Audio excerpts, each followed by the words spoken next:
Hi everybody, Random Reviews here. Today I am reviewing The Bad Beginning by Lemony Snickets. The Bad Beginning was originally published in 1999. It is the first book in a series of unfortunate events written by Lemony Snickets, which is actually the pen name of Daniel Handler. This is a very quick, fun, interesting read. This is the hardcover edition, and it's really nice. It's got the deckled edge, if you can see that. And even the front of the book is very well done. They both have amazing artwork. It really makes you think of an older book, something that would maybe be Victorian era, perhaps. One thing that's interesting is each chapter has an illustration that goes with it. Here's a really nice full-page one.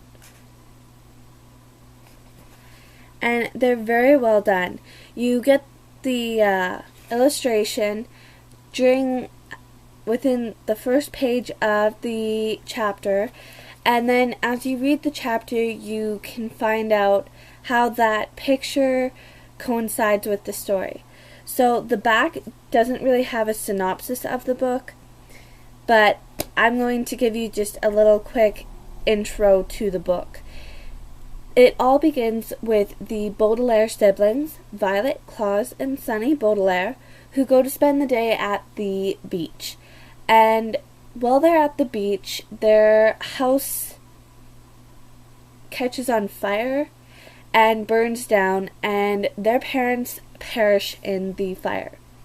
Mr. Poe, who is a banker, comes to the beach to find the children, to tell them that they are now orphans and they will be coming to live with him until everything gets straightened out. At which point in time, while they are living in his house, he is looking for their closest living relative. The reason why is it's not living as in where they are on the family tree, it's where they live geographically. Whoever lives the closest to the Baudelaire orphans is going to be the person who is going to take care of them and be their new family. And their closest living relative turns out to be Count Olaf, who the children go to live with. Once they meet Count Olaf, things kind of spiral downhill from there.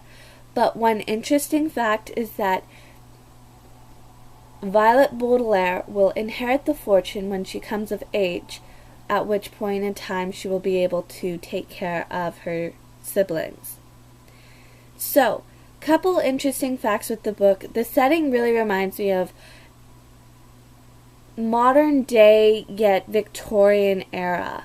You have the way that they're described, and it really reminds me of San Francisco. If you noticed in the first illustration, they have actually gotten onto a trolley. And if you know anything, San Francisco is the only one that I am aware of that has trolleys. So the setting of the story was really well rounded. You really got the gist of where they lived, what was going on, and the way that he describes all of the places that they lived, how he described the characters was very well done, very entertaining, very light and dark, very good and bad. So I really enjoyed that. Now the main characters in the story, as I said, are Violet, Claus, and Sunny Baudelaire. And Count Olaf is another main character, and you do have supporting characters such as Mr. Poe and Justice Strauss. So you have all of those, as well as Count Olaf's troupe, because Count Olaf is an actor, which is kind of funny, but it's very interesting. And I didn't really find that the characters were 2D. I found them very three-dimensional characters, very well-rounded, not flat at all, very entertaining to read. not easily bored with reading them either. And what's really interesting is this book probably was written for a younger audience. I'm assuming that. I'm assuming it's more of a middle grade book. But what's really, really cool is there are certain books where they use words that most kids probably don't understand, and usually you just read through them and then you get like the gist of what the word means. But most of the time, if you're reading it as an older person for a younger aged book, you know what most of the words mean. But what's really interesting is Lemony Snicket's, or Daniel Handler, has written where he actually with certain words will describe what the word means, or he will state, well, this is what the word means, but this is what this character is actually using it as, which is really interesting. And what's really, really cool is he has a very nice way of ending the book where it's not, oh my word, I cannot wait to read the next book. It's, oh my word, that was really good. I am so excited for the next book.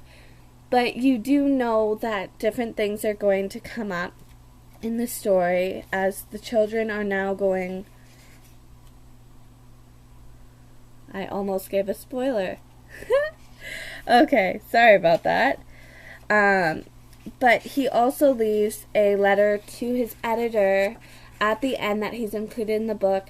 And I think that's just another really interesting way of doing this, because supposedly Lemony Snicket has files and all this information about the Baudelaire orphans and Count Olaf and all of these bad things that happened to them, which is really, really cool. And on the back is a letter from the desk of Lemony Snicket to the reader, which was really cool. So that is my review. Definitely recommend this. I know that the paperback has some extras in them. They weren't included in this, so maybe I'm going to have to find a way to get my hands on some paperback copies too, which I'm not too crazy about. I wish he'd included them in the hardback editions, as I prefer the hardback. So that is my review. I hope that you guys have become interested in wanting to read it, or if you have, feel free to leave a comment. Let me know what you thought of it.